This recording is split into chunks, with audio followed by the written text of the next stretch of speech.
afternoon, and welcome once again to the spring lecture series from the College of Architecture and Planning. A couple of things that we've been doing this year, and I'm sure you're all aware of that, is that the Wednesday afternoon workshops is something we've started, as well as Wednesday at 4 o'clock lectures. So I'm pleased that you're all able to come out today for the second of 3 Wednesday afternoon public lectures that we will have during the spring term. Also, I'd just like to remind you of tomorrow's lecture that we are a co-sponsor with. We've contributed some money for this event, as well as Series, which also has. And this is Sandra Steinreber, who will be talking about her perspective on cancer and the environment, and from an ecological point of view, how the environment contributes, unfortunately, to cancer, and what steps we can begin to take to ward that off. So the title of that lecture is Living Downstream, and it's tomorrow evening at 7:30 in the Student Center ballroom. So you'll see this smaller flyer up, and I encourage those that are interested in this topic area to come on out for that presentation tomorrow. And then just upcoming again, the next lecture we will have within here, Cap Auditorium, will be Alistair McIntosh from Sasaki Associates, landscape architect, and he will be speaking here Monday evening at 8 p.m. immediately after spring break. So that needs to be put on the calendar now as we all prepare for our well-deserved break upcoming. So again, that's Monday, March 15th, 8 p.m., Alistair McIntosh. And you will see posters up on that starting tomorrow. So with that, I'd like to introduce Professor Jim Segedy from the Department of Planning to introduce our speaker today. Thank you, Pam. I've known Bill ever since I've been a Hoosier. He's been a geographer, planner for 30 or so years. He was a senior planner with the city of Bloomington, and several years ago moved over to Brown County to be the planning director over there. But more importantly to the evolution of his profession and career as a planner is the introduction of new ideas. Actually, they're not new ideas. The discovery of ideas into the design and planning field. Bill is a Feng Shui master. He's been at his own institute doing this essentially daily for the past 5 years, working with groups and large groups, small groups, in a wide variety of educational settings, making them aware of the powers and potentials of this approach to design, planning, thinking, and the holistic way of viewing things. The Chinese designers have been aware of this, but I don't think there's a building in Hong Kong that has not embraced this technology as a way of understanding the relationship between the environment, the person, and the building. And with that, I will let Bill very capably introduce the idea of Feng Shui in design. Thank you. Can you hear me okay with this mic?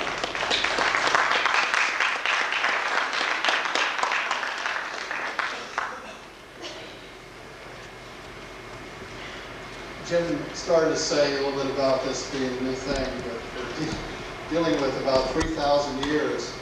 Embraces the art of placement and harmony and balance within the environment. I find that Western culture is perhaps the United States, Europe, it's about as removed from nature as any time in human history.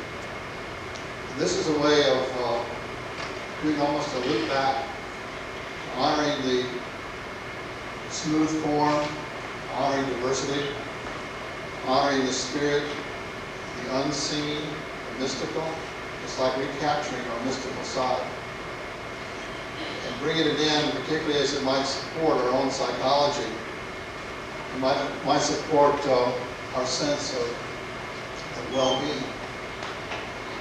We could take a trip in our minds to an ancient Chinese village think about the fact that that village would pay a lot of attention to where it was located. It would be located along a stream, the water dragon. And it would be cradled by the stream instead of having the stream move toward the village in an angry way. Behind the village would be a tall set of mountains, giving us support. You know, if we all put our backs against these chairs, we would know what kind of support that gives us. If we were all sitting on three-legged stools all for a whole hour, we wouldn't feel much in the way of support. So the village has support to the rear, and it also has low hills to either side, sort of an armchair position. Looking out then into the distance to the water dragon stream, this ancient Chinese village would pay a lot of attention, and foremost attention, to where the ancestors were buried. The grave site would be a very spiritual connection to the now because of honoring the past. How can we really move to the future without looking at all three? We consistently find three things to be a powerful combination. In this case, we're honoring the past and the present in order to really have an amplified success for the future. And I find even in America and Europe, the challenge I gave a minute ago with the fact that we're perhaps not living close to nature, we're also not living with respect to our ancestors. Many of us do not think a lot about a family tree like we might. This is something that's done in China all the time. And the location of grave sites had to be the best feng shui. They really had to be. Because the connection with family fortunes was linked to the ancestors. That's how feng shui started. You have like three major schools in feng shui.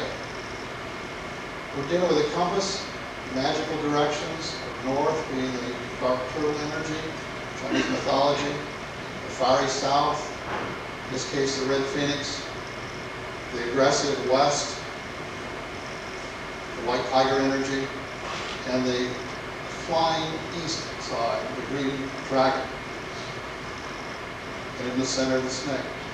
These are the Chinese mythology. This is a compass school. And a Chinese master, a Chinese feng shui master, long robes, 86-year-old master, coming into your home and giving you a blessing, much like Taoist priests might have done several hundred years before. Very much going to honor certain directions. Look at your Chinese astrology, look at the orientation of the home. Know that the home facing south has got power. Knowing that the home facing east also has power. Other homes in the northern hemisphere are not quite as strong. Compass school, we honor that school. And masters here in America, and we work with American culture. I've had a lot of Asiatic studies and done a lot of work with Buddhism and Taoism. I'm just partly on my way to be able to couple this ancient feng shui with modern architecture or modern culture. But some of our Westerners are getting very advanced in being able to apply these tools, these ancient tools, ancient remembrance, to the present scene.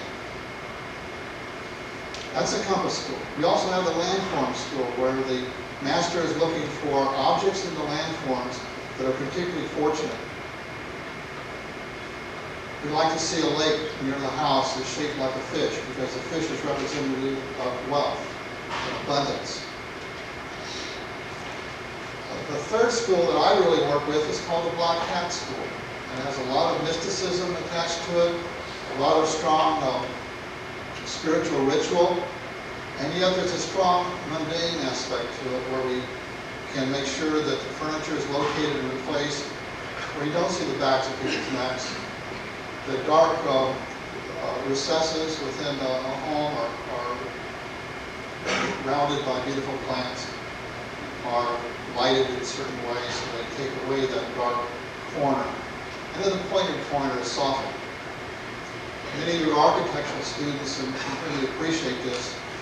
I've been doing a little bit of work with the Tibetan Cultural Center in Bloomington that's building a temple. Let me give you a little example of how I might work with a building of that type. First of all, I would put the building up a little higher, about 5 feet elevation, great elevation. So you kind of like, when you come up to it, your energy is pulled up as you come toward the building. Secondly, with that same building, I'd make sure there were no sharp corners, piercing corners, sharp corners. I've got a corner right over here. See that corner right here? This is a straight corner and it's aimed right at me. And we want to soften that corner. I think I'm going to stand farther back. The point here is that the Tibetan center corners, we're going to put a beautiful column of wood, teak, mahogany, ebony. We're going to collect woods from the different continents, label them, honor them, and they're going to be our corners. And we know that column is going to be rounded and give us a beautiful wood finish on every corner within the building.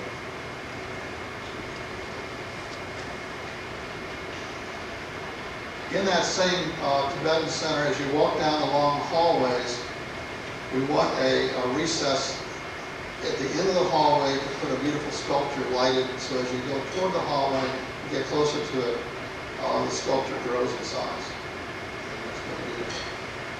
We designed a water garden. Some of your landscape architecture, you might be interested in this particular plan. And one hand is very fanciful, and another it is very powerful. And it shows really the mysticism of the East, I think. My garden is going to be very much the shape of a small pond with irregular shape. That's going to be the shape of my garden. The garden's going to have clusters of water plants around on the side, you know, tall papyrus or tall different kinds of fronds and you know, cattails and so forth, and pockets around the side. And in the pond itself, we're going to be brilliant blue flowers inside the pond shape, and a few patches of white, kind of like that reflect the clouds. From 300 feet away, it will look like the most brilliant pond water feature you've ever seen. Only getting closer, you see its little flowers. So this is some of the kind of magic of Feng Shui that can be put into a building, or into a landscape, or into a plant in a magical way. Simply, we do not live with buildings in this country as magical as it could be. We don't use our imagination and our creativity as much as we could. Now, Feng Shui is pretty foreign to many of us. In the workshop I did earlier, I was just trying to tell a few things that could be done to make it a little bit more humanized, a little bit more working with the highest potential. But always we got to remember one thing, and this is kind of changing the way you look at it. Stop thinking of yourself at the edge of your skins. Think of yourself at the edge of your senses. Now, if that's the case, your environment becomes much more important to your daily life. Much more important. What you take in subconsciously, what you take in as subliminal messages become very profound and very healing. I find in an hour-long interview that we have with clients that many times the language they're using in an interview will be seen in their environment. If they talk about death, then the tombstone form is all over their house. I might as well just hang the letters RIP in the doorway. I had a student that was constantly talking about their roof leaking. Came back to the student like an hour later and said, tell me about your helpful people. And they said, helpful people just kind of dribble into my life. So the idea is that we put into our language, into our verbal expression, what we feel and see in our environments.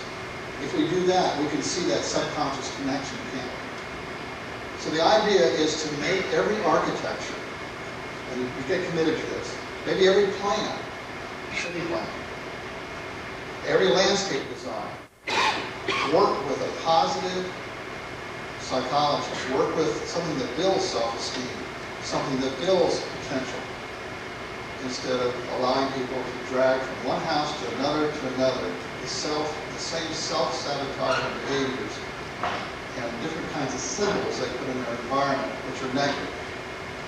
The Feng Shui masters simply will go into a house, talk to people for a while, and take out all the negative symbols. People's lives improve. They get good referrals that way.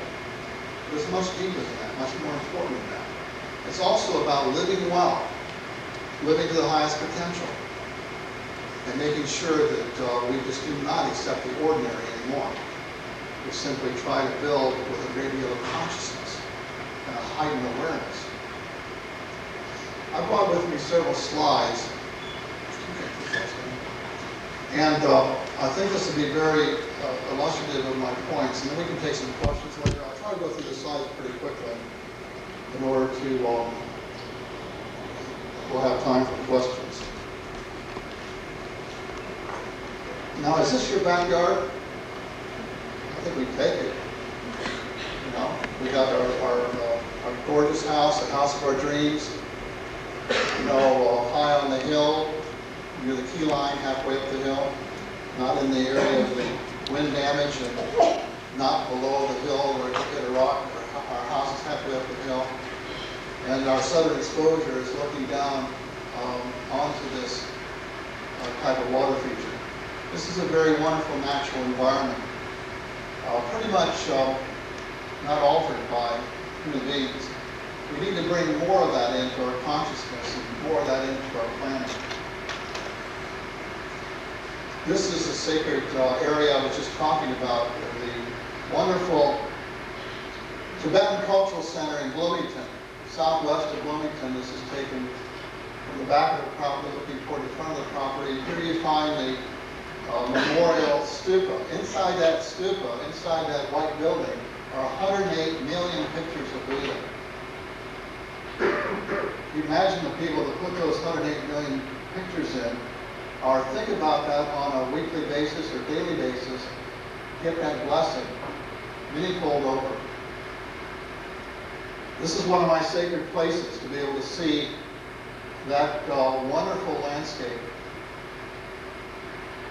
This is about where I'm standing is the edge of the temple that I was talking about working. They're building a new stupa in this same cultural center, on the same cultural center grounds, partly for the Dalai Lama's visit in Bloomington in August of '99. They've already leased the IU football stadium, expect a crowd of 25,000 people. These are natural landscapes. This is working in the human element into the natural landscape in a very beautiful, very profound way, where nature kind of takes up most of the scene. The human beings have just a little bit of a sliver of the scene here. But then we turn to more of an artificial landscape that many of us are aware of, the Disney World. And if you really look carefully, the energy here is pulled up. You can see in the Magic Kingdom that the spires here, which is really the fire form, it's a power form, has pulled up the energy in a very profound way. I want the landscape students to notice that the flower beds have a vertical nature to them. These are 2- or 3-story little circles of beds, and I'd like some of you to get committed more to building that second and third tier. That to me lifts the energy, and what Feng Shui is about in part is energy. It's about the qi. This is the same qi in Tai Chi, or the same qi in Qigong, and we're talking about energy. We're talking about how energy moves in a landscape, how energy moves. You know it doesn't move very well when the doors are too narrow, or there are cabinets in the way, or a staircase is maybe a spiral energy. We find other places in the flow of a home that the energy moves a lot more uniformly. We'd like to enter the front door and start to the left, which is clockwise from the center position, and circle through the home with a beautiful clockwise motion as you go left if you enter the middle of the house, architectural entrance in the center. This flow through the home then will feel very natural and will not feel blocked in terms of energy. I took this slide when I was in South Africa, the Matabele villages in the southern part of Africa, to prove my point that indigenous cultures and native cultures have always put more attention onto the environment, particularly from a sacred and mystical way, than many of us have ever been introduced to in the Western culture. All of these geometric designs, certain portals and certain gates are very, very important with the life and daily life, the mysticism and the sacredness of their life. These people have chosen to live a sacred life because they've embraced it in their environment, they put it in their environment in a profound way, and they can't forget it, it's in their face. They really have decorated their environment with spiritual meaning, and they have to see it on a daily basis. They see it subliminally. They see it, they take it in their subconscious. It becomes part of their home, and the connection to home is so critical in these third world cultures.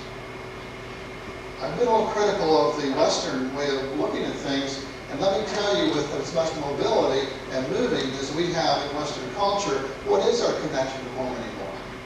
It's no wonder we don't decorate and create beautiful gates and pay enough attention to our landscape and homes, because we can always move on. A famous geographer once said, the reason why people do not take care of the environment is they can always foul their nests and move on. The proud lions that protect the public building is something we do in our culture. I want you to kind of get the connection that the Meadow Valley Village does the painting of their walls, and we do some of this as well in terms of putting different features in front of our buildings, maybe for protection or for power. The first set of slides shows some pretty good feng shui. Not perfect, but good. And in this particular slide, the home is able to face a small pool in the early autumn. This is a good feng shui position. You notice the back of the house is well supported by tall trees. The driveway comes up to the side. What I would change here is I wouldn't allow the car to point at the house. So perhaps a nice flower bed there where the truck is parked would keep the truck parked toward the garage, so you wouldn't feel an assaulting energy on this house. We often look for the different elements, the Chinese elements, in any home. Here we see the element of water in the front of the house. We see the columns and the column form, which is a wood, like trees, across the front of the house. We see the brick, which brings in the earth element. So there are at least three strong elements here represented. The brick has a little bit of a reddish tinge, which brings in a little bit of the fire element. What is somewhat missing here is a strong metal, which is more circular. We do pick up a little bit of it with the white color. When I was in the Caribbean, Georgetown, Exuma Island, Bahamas, found this little church, and to me that church just kind of like looked like folded hands in prayer. It gave me a good feeling. You know, things felt really good there. And perhaps it had something to do with the shape of the shuttered windows, the shuttered door. It just kind of like soared to the sky and had a position up on the hill that looked, really had a magical feeling to it. As I backed away from the church, you can see that the cemetery, which would be negative in feng shui, has a nice wall buffer between the church and the cemetery itself. And even the path is somewhat curved, more natural with the curve. In the octagon form, this is the octagon, 8-sided form, goes back to the trigrams of the I Ching, the oldest book in China. We have a trigram that represents the career area, which is in the center of the house as you enter the front door. To the left is knowledge, to the right is helpful people. That's the public side of the house. Two other parts of the 8-sided form. You get halfway back in the house, the left is family and the right is children. And to the very back of the house, in other words, from the front door, the back left is wealth, the back right is marriage, and straight ahead in the back is fame. These 8 parts, these sacred 8 parts, are so important in the representation of the trigrams of the I Ching. The I Ching, when you put the 8 trigrams times other 8, become the 64 hexagrams of the sacred I Ching book. So the I Ching is connected with feng shui as well.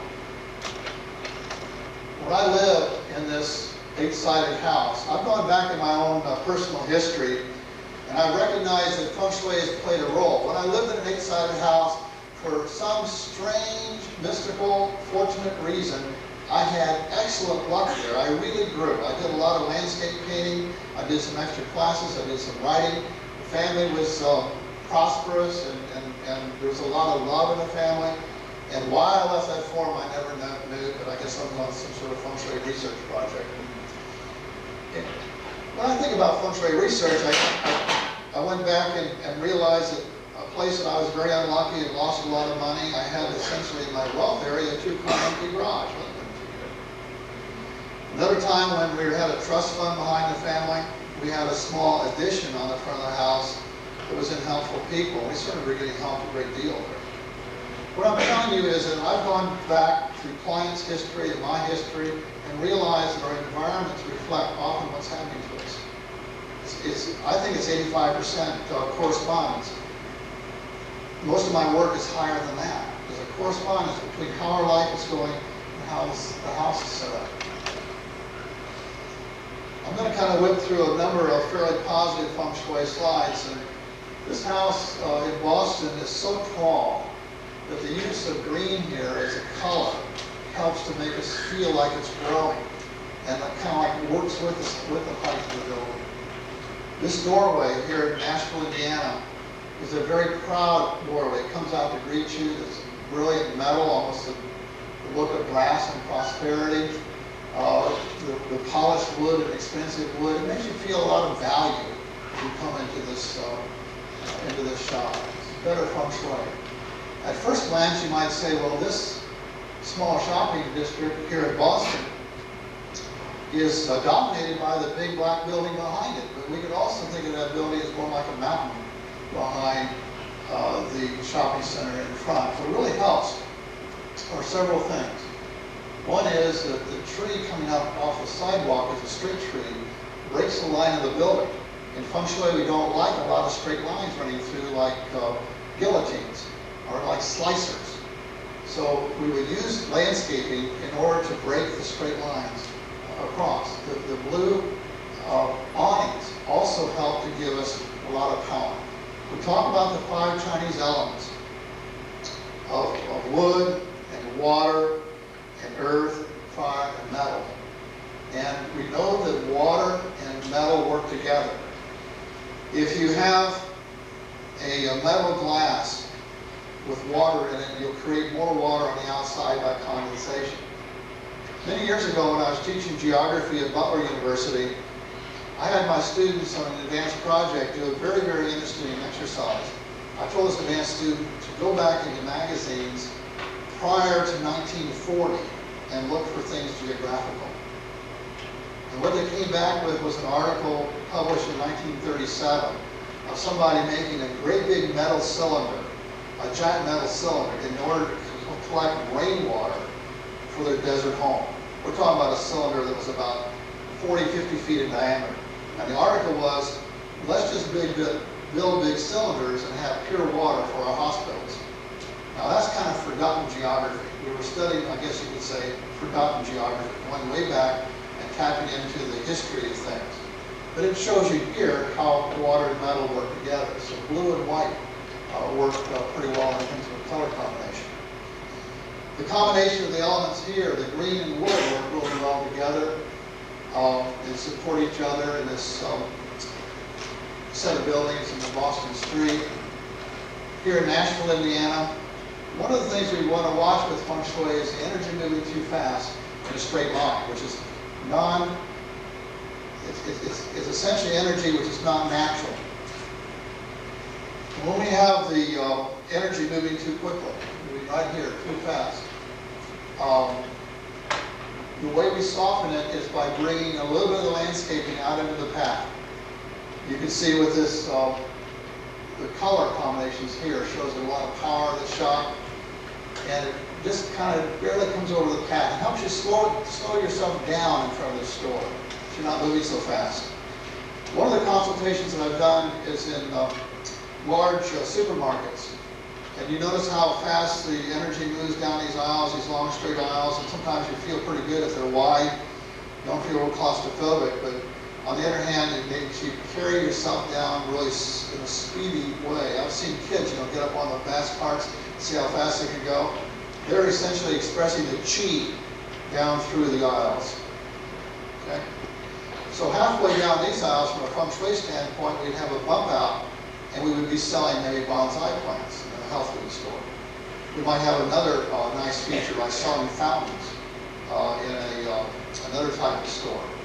In other words, there should be ways to alter the energy from a long stream that's too straight to something that feels more natural.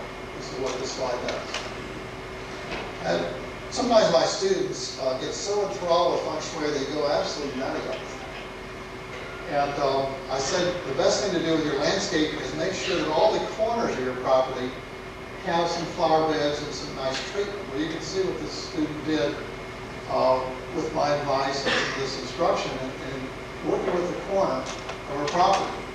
And then right around the sidewalk treatment. And only a Feng Shui student would put a path like this in. Very, very much a natural looking path as opposed to a straight line energy.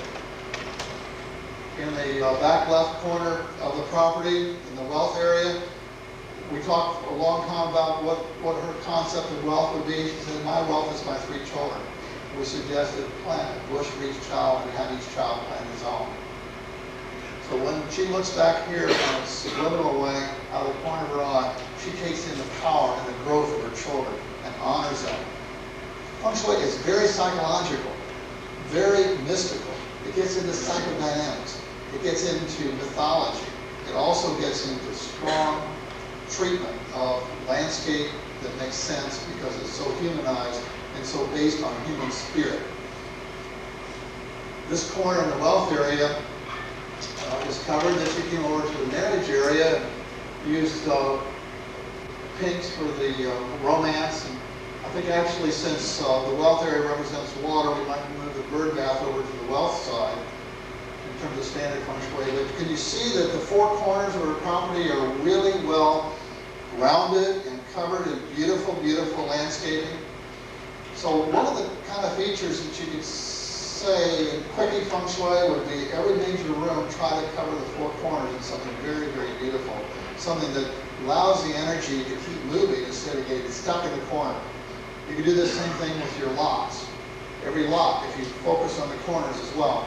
As a geographer, I know that the main things that are important in geography in terms of space is there's a lot of power in the center.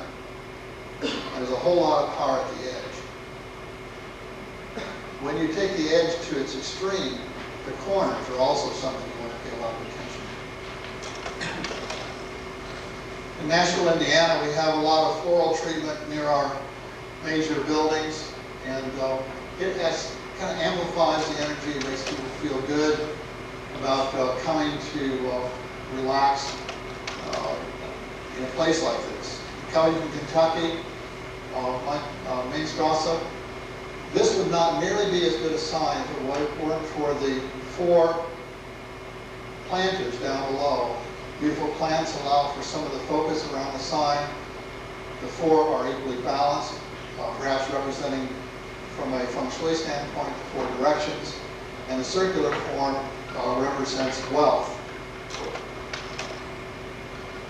This particular interior services has really been applying Feng Shui to offices in skyscrapers all over Cincinnati and all over the Midwest.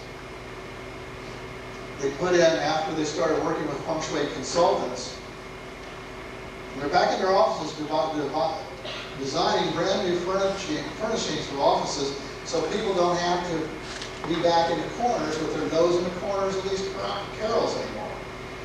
That they don't have gray in every direction. That they can kind of look out of their offices in a little bit more proud and human supportive office space. They put a circular fountain in the front right here. They put a large metal sculpture right here underneath this overhang. This overhang it depresses the energy of the chi, the wind chime here. Some of the things that they would do at the front entryway. Now believe me, before Feng Shui, they had none of these. All they had were sharp edges of a nice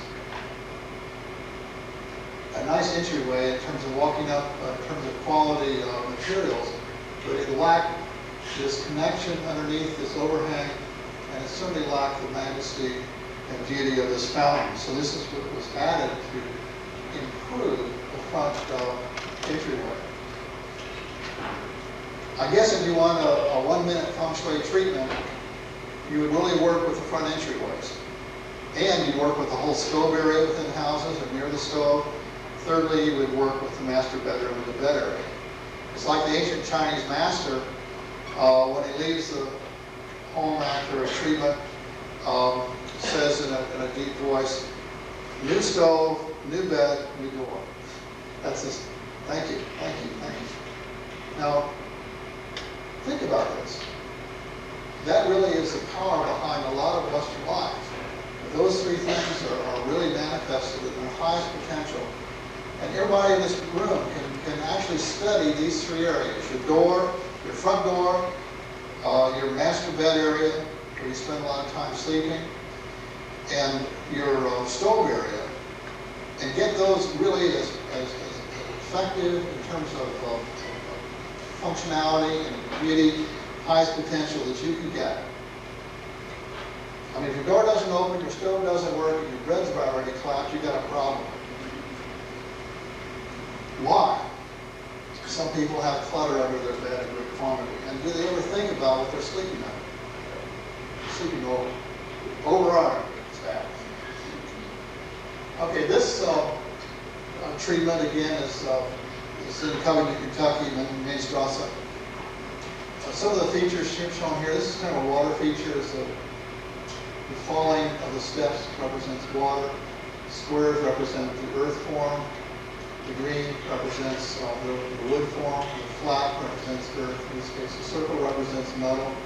And this blue-green represents water. So all 5 elements are shown here. One would have to remember the Chinese Oriental garden with a beautiful stream flowing through it being water. Octagonal stair steps are stepping stones within the stream being the earth element. Bushes that are trimmed to be circular being the metal element. So you have those 3 elements. Then you have the red pagoda with a sort of conical shape roof line. So that's the fire element. Then you have the beautiful bamboo, which is the wood element. Most Oriental gardens have all 5 elements strongly expressed. If we did like an urban hike with a slide camera, many of the prized architecture would blend 3 or more of the elements together instead of focusing only on one. One of my students is in the back behind a large apartment complex, and instead of dealing with the neighbors and their neighbors' fire escape and back alley, they've created a tall wall. But the wall would be really a block if it weren't for all the natural foliage here, which has been added. So landscaping needs to work with walls. As we look at some of these slides, here we see the blue working with the white again, blue and white working together. And what doesn't work really well here is the third element, that's fire, with the peaked roof, the conical roofs, as well as the red element. So red, white, and blue is not perfect, but it is somewhat balanced, and you have the actual counterbalance of white and blue. You bring in the third element to give the third side of the tripod. Again, the awnings, I think, help here a great deal in keeping the energy of this building in good shape. Here, most of the 5 elements are, again, manifested. And when we look at this entryway, even though it's on a corner, your inner rooms on the corner and your inner buildings on the corner are not so good, but to a certain extent, big buildings or commercial buildings, you can funnel the energy in at the corners. But the way this is opened up, you can see that this wall right here is on an angle. Like this right here is on an angle. If you keep that opened up, makes you want to like enter those doors.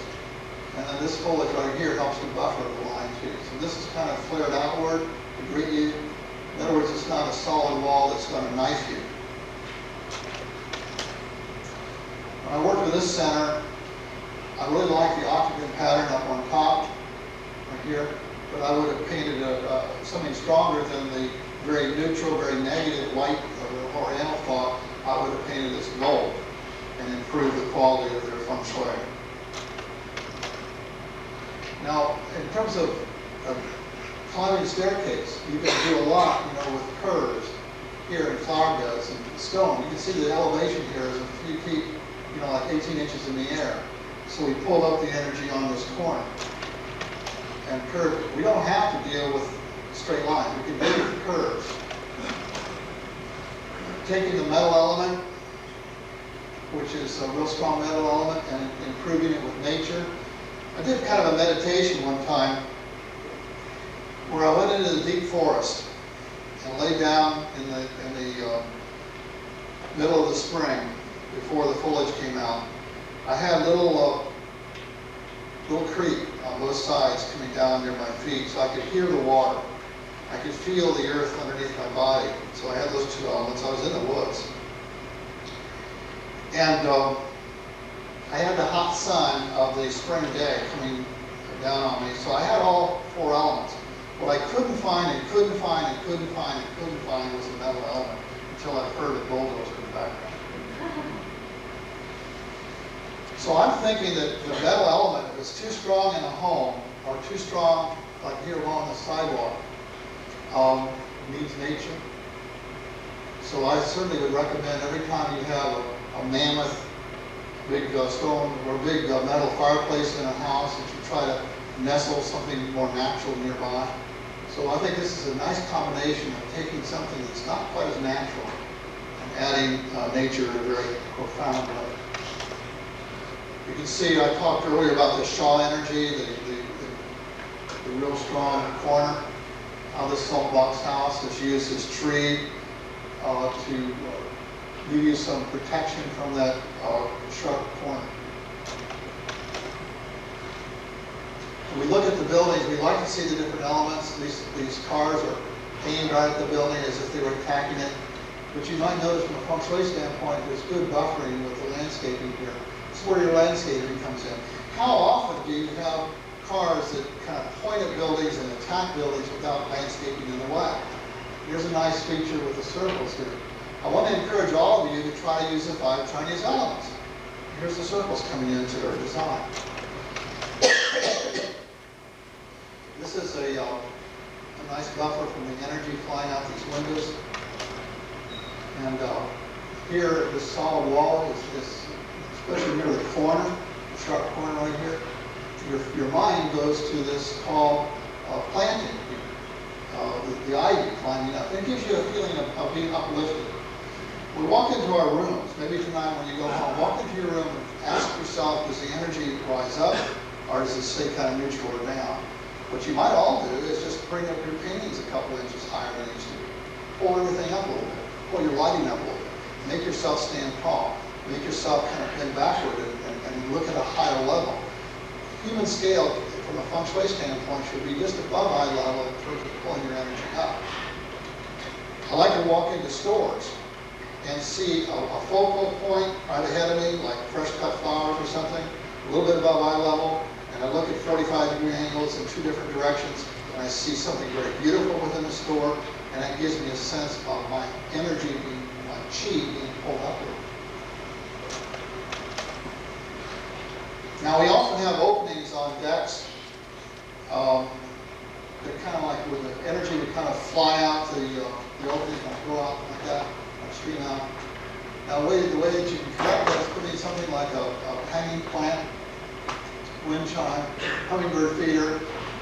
You can do something up like a basil has been here, but this is not a setup slide. We didn't ask you to put tomatoes on your landscape here.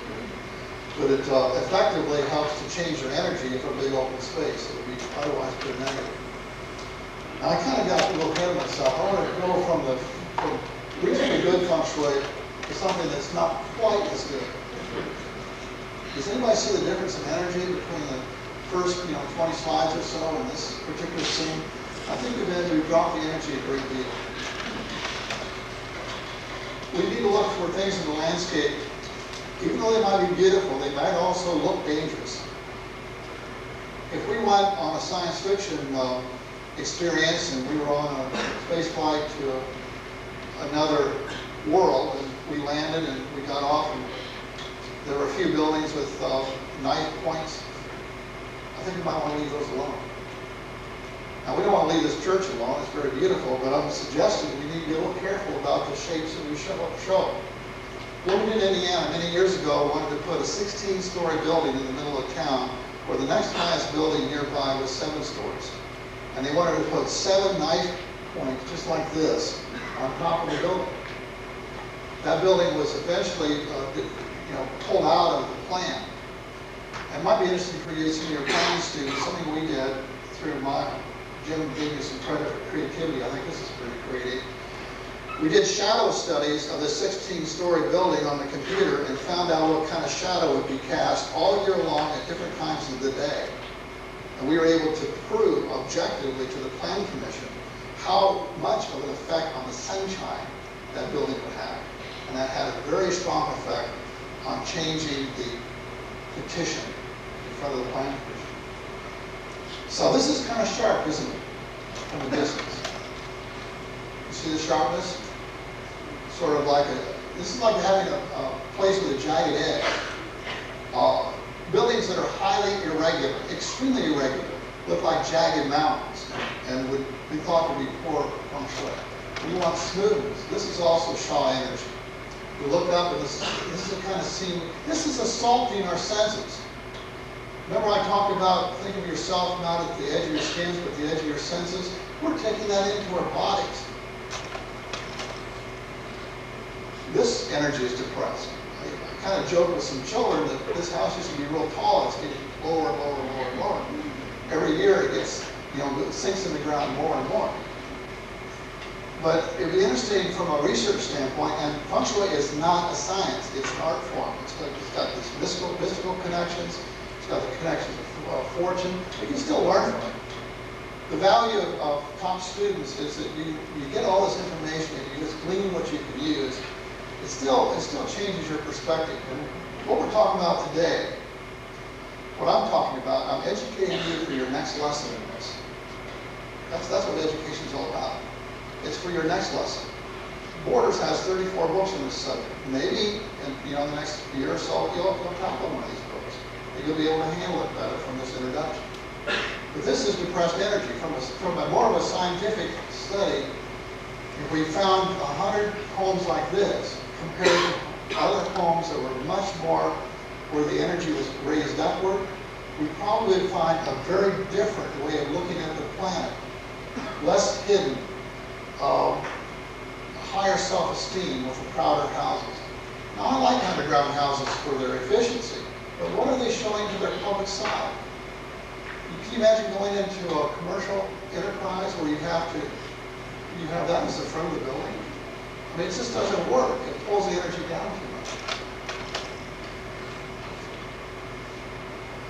I'm not sure what to say about this, but it looks like some sort of cubism, some sort of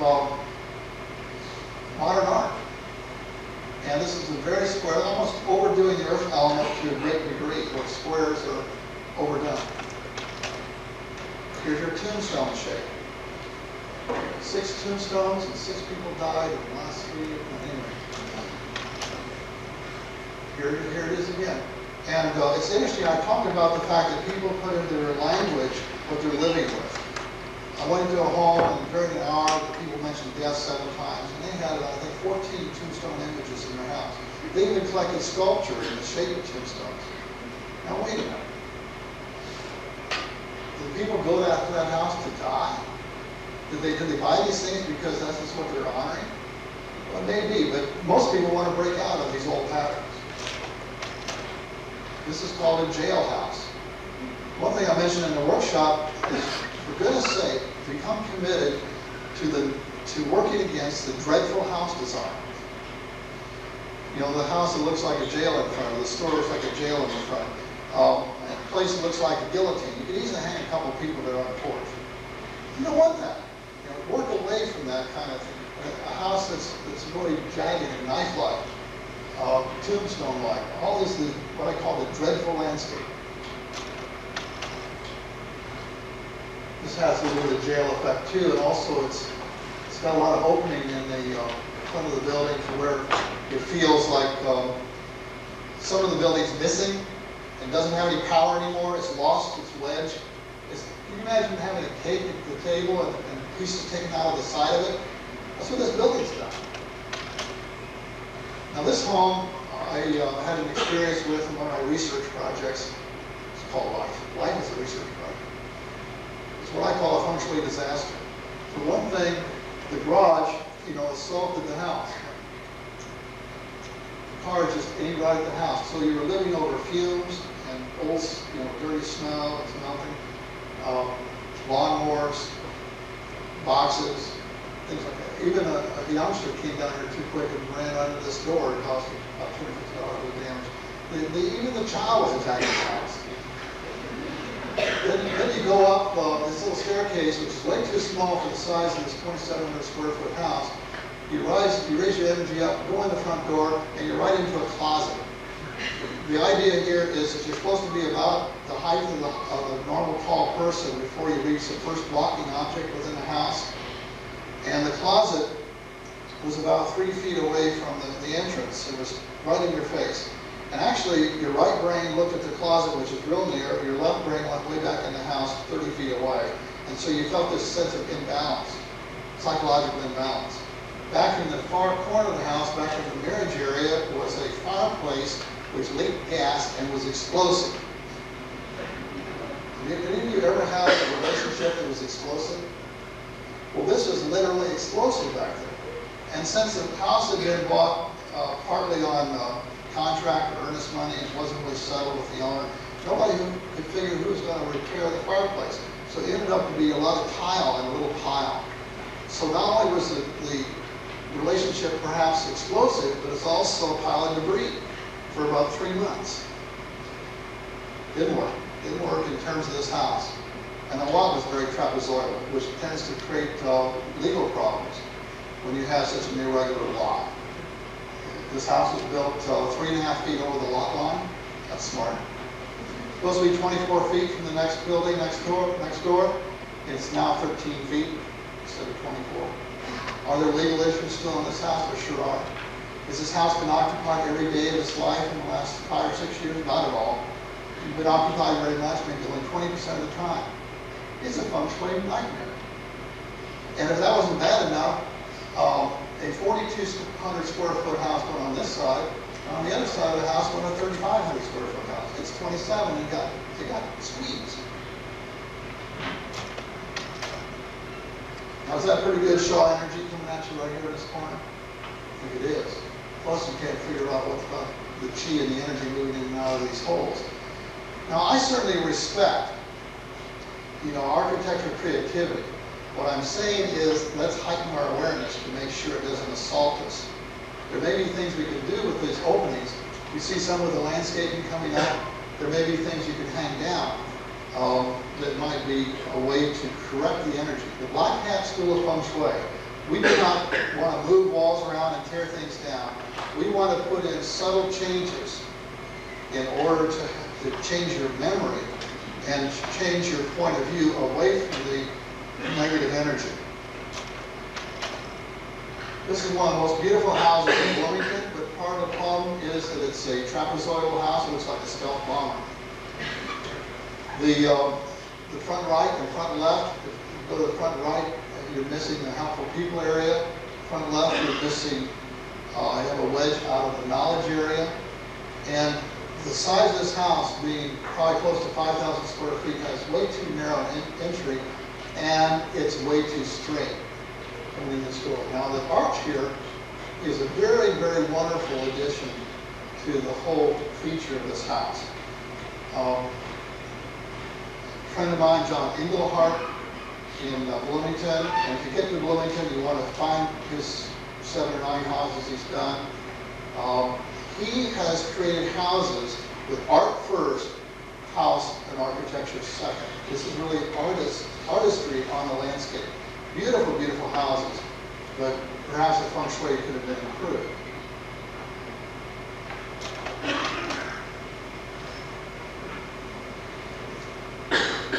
Here's looking at you. I don't know about this. This bothers me. I get all sorts of feeling that filing cabinet from a commercial building is something I'm not sure I really want to hold in my subconscious. But the main thing I want to focus on here is take a look at this door. This is a major prominent door, and yet it has no prominence at all. In fact, it looks kind of mysterious, like you go through that door and you disappear forever. It's no wonder this building has eyes. This is a mouth. It eats clients, right? You go there maybe for optometry, and you end up getting devoured by this, secret door that doesn't really fit with the building itself. This house has a little bit too much fire in the energy, a real peak roof here, another one here, and then they go ahead and make their mailbox the same way. A little bit too much of the fire form. Here's a little too strong of fire energy as well, with the brilliant red and fire form here. The peak is the fire form. Go back this a second. Fire melts metal. Metal is white. Fire and metal do not work together. Red and white do not work as a color combination. One of the most interesting studies in Feng Shui is to work with 5 Chinese elements, and the different Chinese elements, some support each other and some reject each other. Once you really work with this, you can be able to tell the difference. It takes a couple hours of study to really get it right. In this case, red and white really do not work as a total color package. Am I suggesting to you, we've been showing houses, right? What about the landscaping, putting red and white together, and that's it? You really want to bring in the next element, and what would work here with metal and with fire? What would work to a degree would be one of the counterbalancing elements. I would say earth would work quite well. You bring in some earth tones.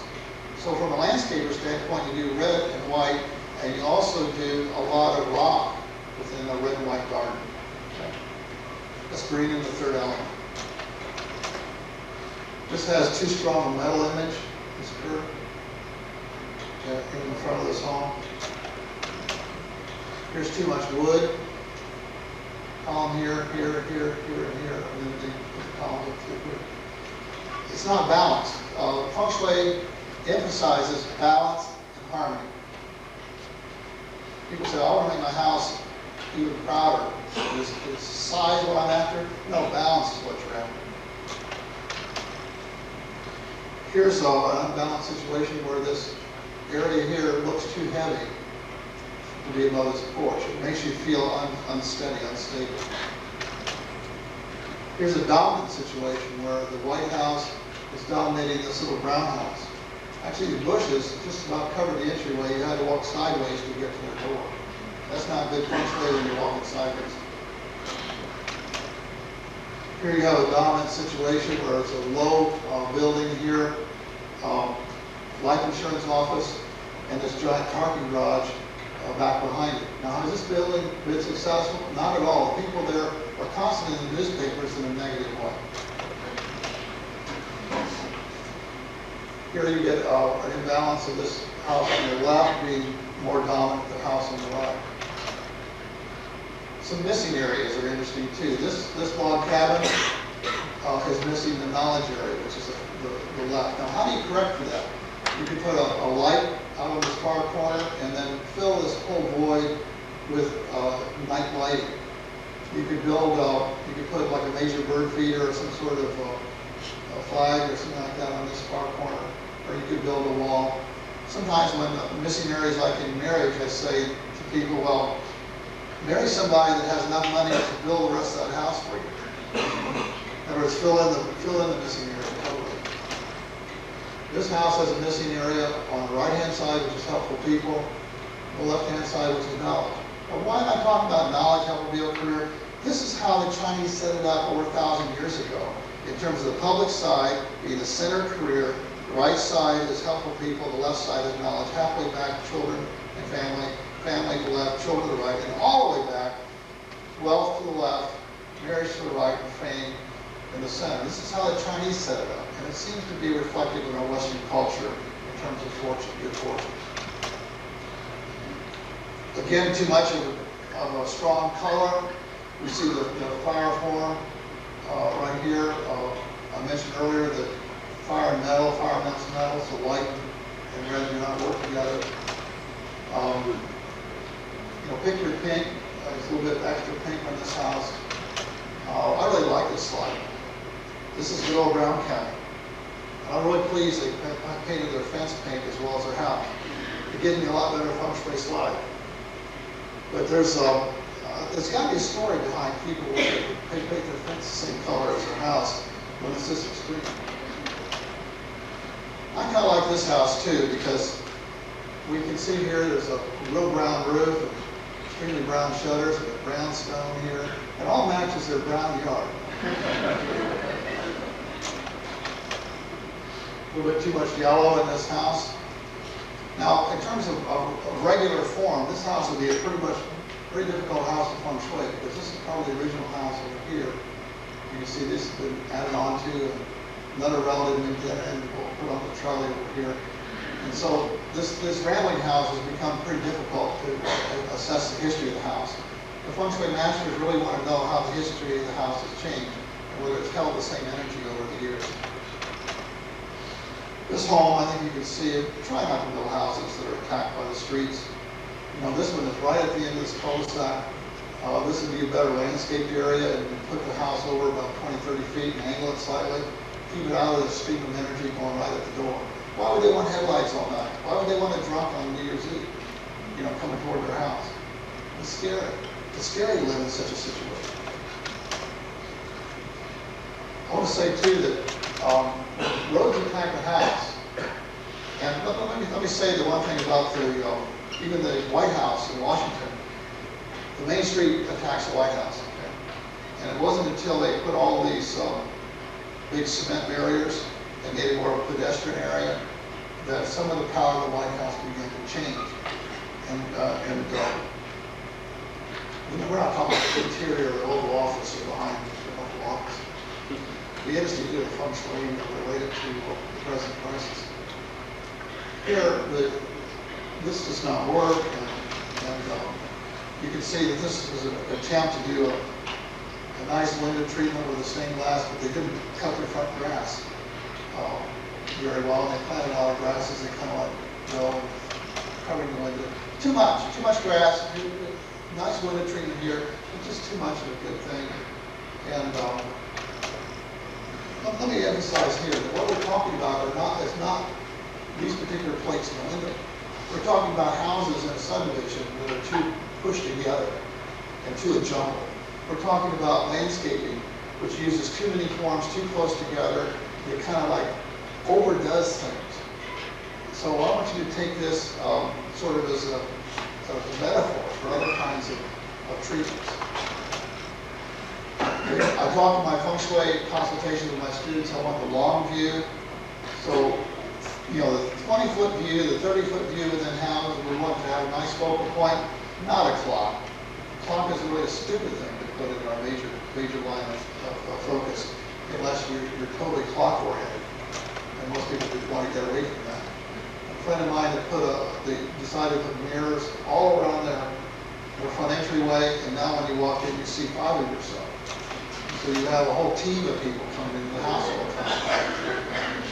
Here you've got the mirrors hung on the wall near the dining room table, and believe me, the people can hardly eat because they're always looking at the mirrors.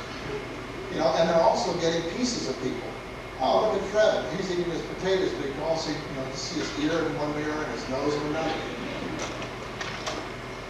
And these windows that have all these panes, maybe the view is just exactly what they've been shopping for in their landscape treatment and wanting to have a beautiful view out the back, but it's all broken up, it's all fragmented.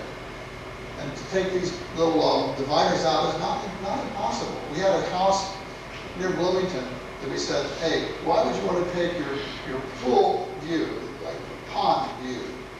You see the white swans out there that you got? Why would you want it so fragmented? Put in a big plate glass window and draw that energy all the way into the house. And in fact, even better, put a mirror on the opposite wall that's huge and bring the pond all the way to the opposite wall. They did that, put the window in, And they'd been trying to sell this house for 2 years. They sold it within 4 days. When they sold it, they brought people in and had them really look at the pond. People bought the pond. They didn't buy the house.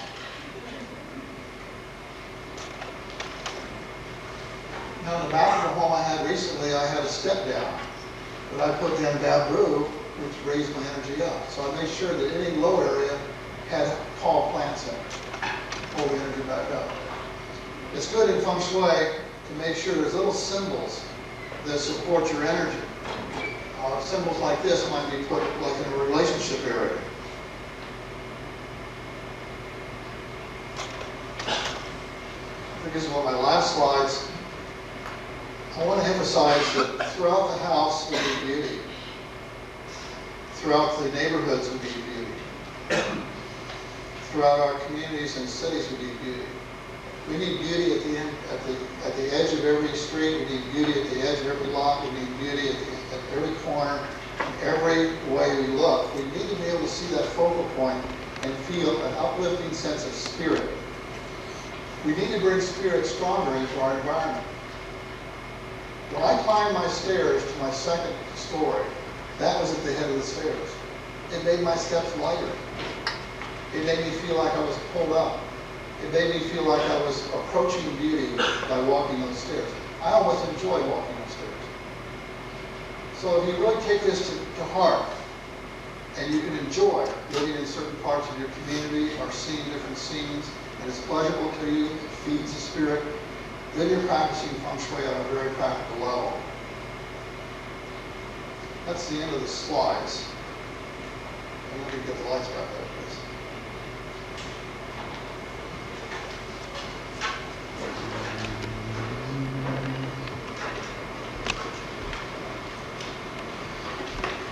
Do you have any time at all?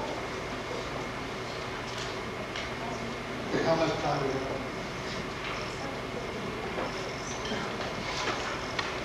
Okay, let me make it clear. I'll start on time. This is a good one.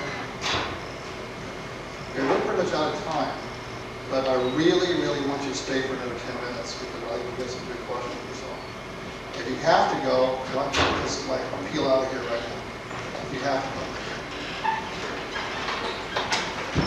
I just have 2 announcements. First of all, I want to say thank you for those coming, and a big thank you to our student hosts. So I'd like to recognize Luke Brown, Dustin Aggick, and Melissa Nielsen for helping today with the lecture and the workshop. So,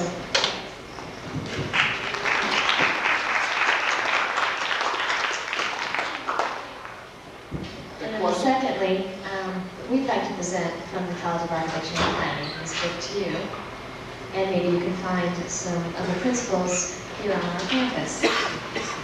And at this point in time, we will take some questions and comments if you have them, so please feel free.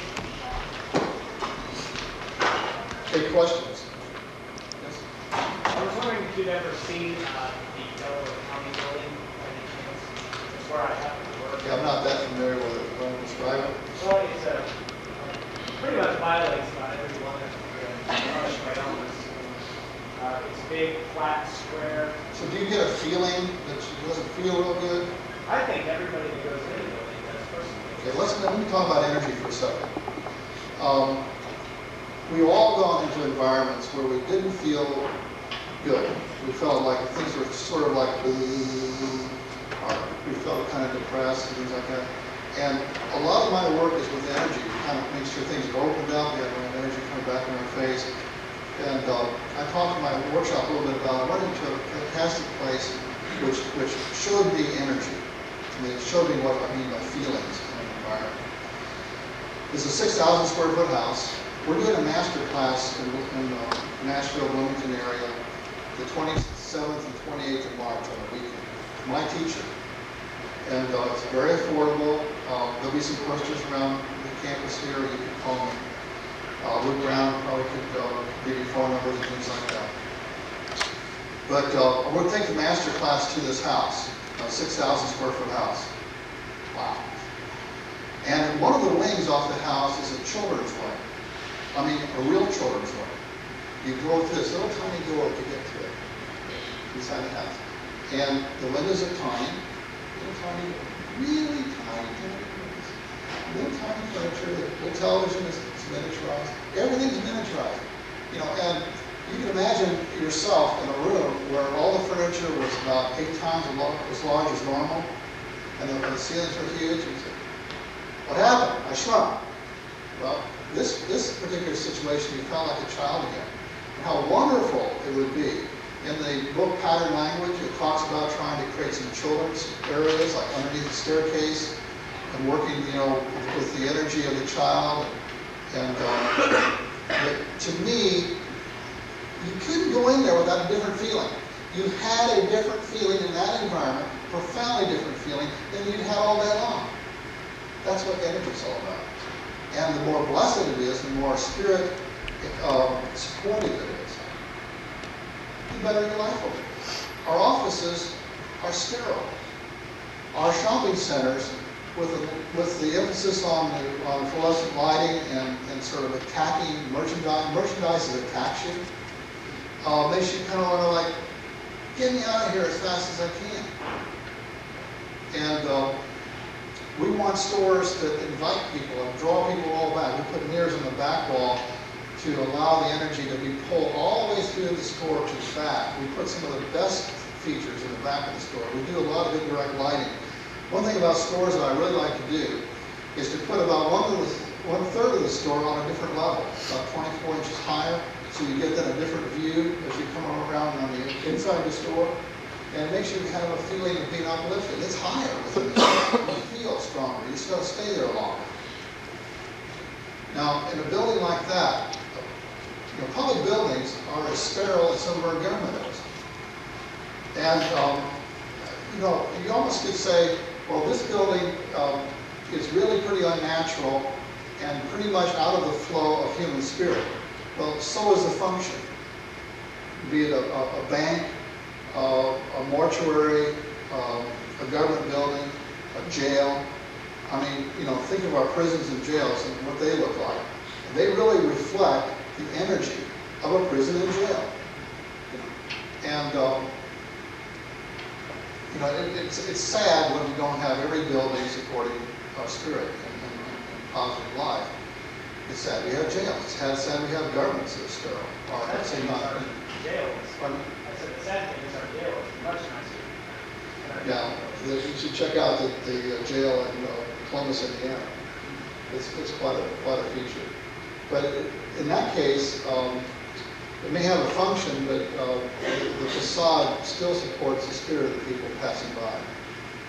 I'm not sure I answered your question about that building. Okay. Another question, anything more specific? What about you, professors? You got a good question for me? This is not off-the-wall geography, off-the-wall planning, off-the-wall architecture. This is something you can take little pieces from and give yourself a more human way of looking at things, realizing the real depth of Feng Shui has a very mystical and very involved in Chinese legend. You see it operating at the whole city level, all the buildings. Well, I took a look at Bloomington, for example, and as you come into town, the energy of the chi is entering in from the north, from Indianapolis. And the knowledge area is the Ivy campus, kind of sets it up, to the front left. Some of the supportive area of Bloomington, Ellisville and the Ivy Tech and so forth as you enter in. The strong areas in family would be the fairly well-to-do suburbs over to the east side of town, over near the mall. The wealth corner is down in the headwaters and the terrain of Lake Monroe, which is getting into your water element. And so Bloomington really sets up quite well. The negative about Bloomington, where the cluster of cemeteries, the cluster of the wastewater treatment, some of the factories, is in relationship and in marriage and in a good couple situation. If you look statistically at Bloomington, it doesn't do real well in terms of long-term marriages and long-term families. It sort of reflects itself. Now, what would you do in that area to help? You would build things for couples in that area. So if you had some space still within that whole 1/8 of the outer perimeter, you might build more couple-supportive entertainment situations, resorts, anything that would support the human spirit even higher than it is now. It's somewhat deficient in that zone. The idea is to have each of the components of a neighborhood, and feng shui consultants are being asked by subdividers that are putting in 1,000 lots to come in and work with the streets, so the streets don't attack. The cul-de-sacs don't give a lot of uneven lots. That there are wonderful natural features that are preserved, that are central, or maybe on the corners of the property. So we can set up our lives, and we can set up our cities and city planning to reflect as much as we can of some of these more fundamental principles. And we don't really have to tap into all the mysticism, although that to a certain extent gives it even more length of history and connections back to Asian ways of thought. But there are nice little pieces we can pick up in terms of making sure that our environment is more supportive of the human condition. Do you have a question?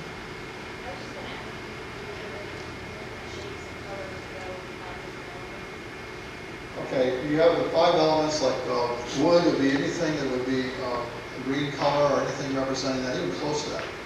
You have, let me just make a little short one here. I'm wearing most of these colors. I don't want to take this off, but for example, my tie has the circles that represent metal. Some of these are red, which represents fire. Some of them are kind of buff color, which represents earth. So there's 3 of the elements here. The long length of my tie would be like a wood element, up and down. I'm wearing black, which is water. So I've got all 5 elements shown here. I didn't do this on purpose. I kind of wear that almost by accident. Once you get into this enough, you start doing things properly by accident. It would be nice to live life like that. I'm finally getting to a point where I'm doing things more appropriately because when I'm doing them, it's just kind of natural. Any of these colors are these different kinds of features. So water and metal and earth and fire. And then the form of fire is the peaked, the tree is a column, earth is square or flat surfaces, and metal is circular, and pretty much the elements of water is good. So you look at the facade of a house that's missing water, you might curve the landscape, or add a fountain, or a bird bath, or make the path more curved. Other questions?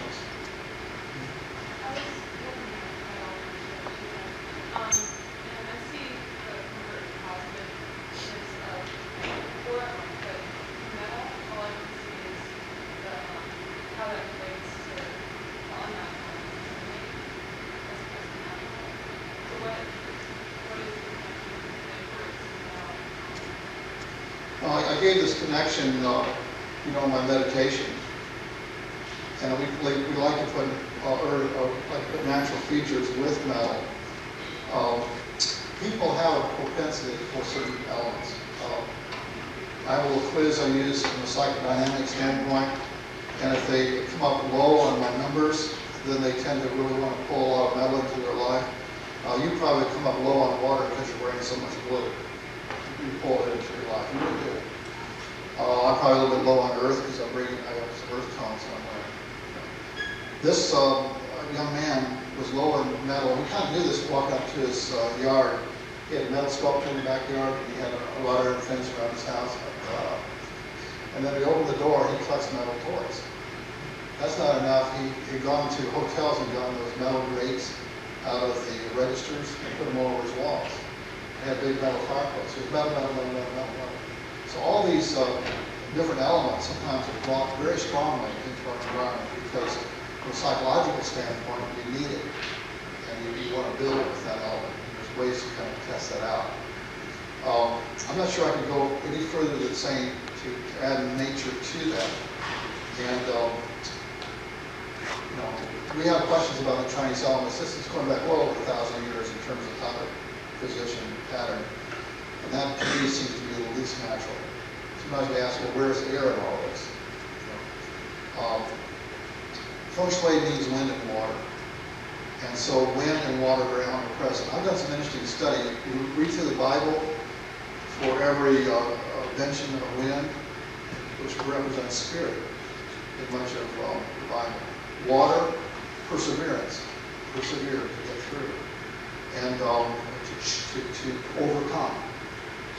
In the great book of the Tao, 81 sections of the Tao, it talks about water being such a powerful, can overpower the strongest of things.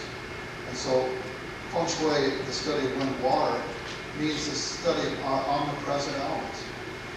And it's very much focused on those two separately. Other quick questions?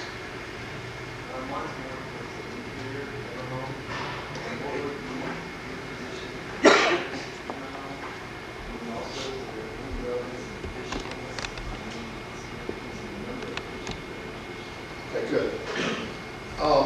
You have to study mirrors very carefully because they could reflect on angles and give you distorted views. Your mirrors should not be at the top of staircases or bottom of staircases, so you can see heads going one way, feet going the other. Dueling mirrors don't work. A good place to mirror mirrors on a sidewall that's not really right in your face, but not a very important area that you're always staring at it. You don't want the mirror to be confronting. You don't want it around the corner to be right into a mirror, so it's not really confronting or too quick in your face type of mirror.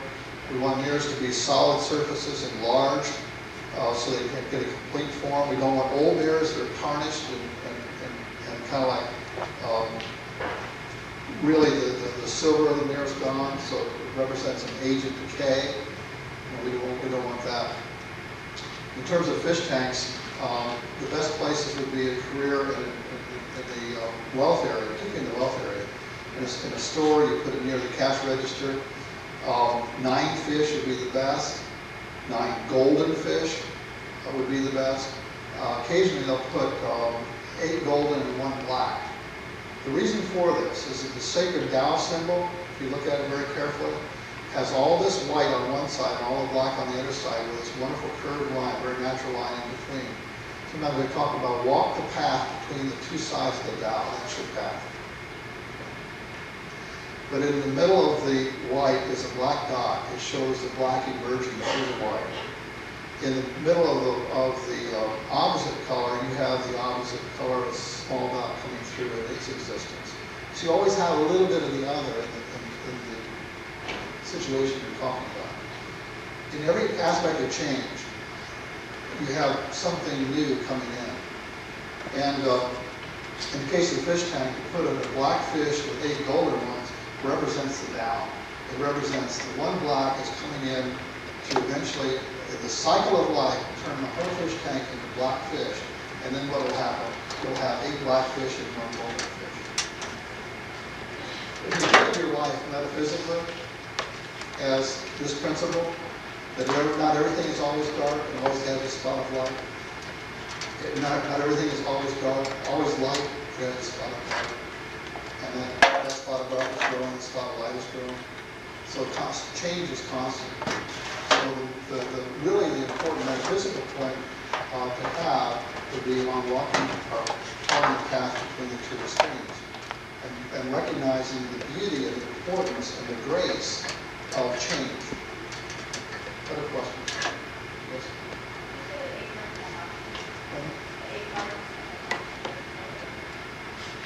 Okay, the front would be the public side.